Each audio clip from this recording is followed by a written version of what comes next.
密に綺麗にするしかねえかな。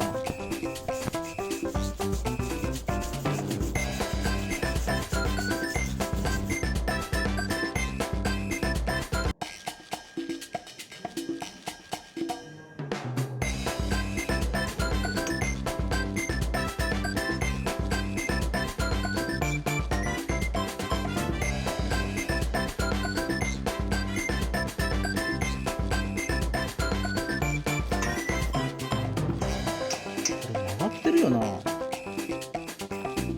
れ。叩いてもらうんだな。これもうベアリング乗っかってるから、これで一緒って感じなのかな。どういう考えな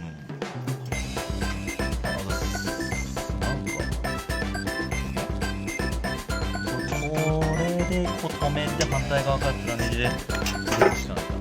じゃあ、これがこれね、この止めてるやつがゴムがついてるからね。で、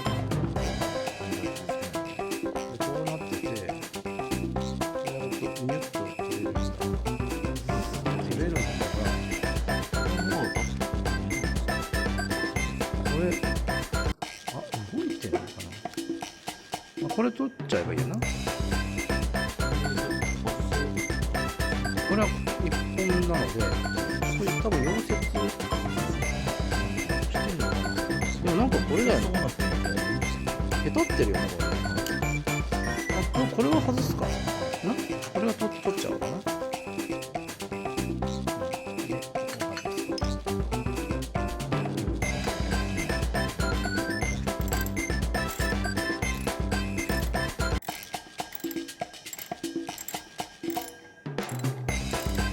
これがバネ、スプリングだよね。でワッシャーで、スプリングワッシャーで、こうなって、もう一個でかいやつがついてる。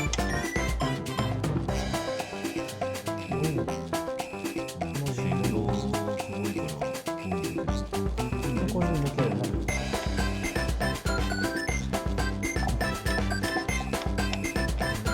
できれば。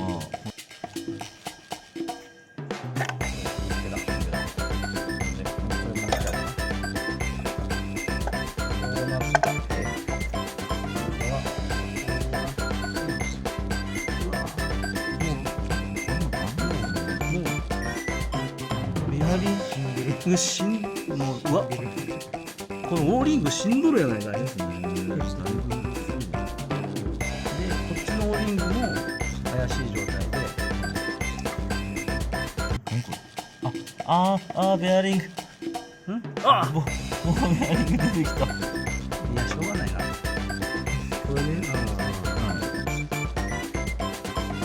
う考えてもネジ潰れてるよな。これ潰れてるよね、これ。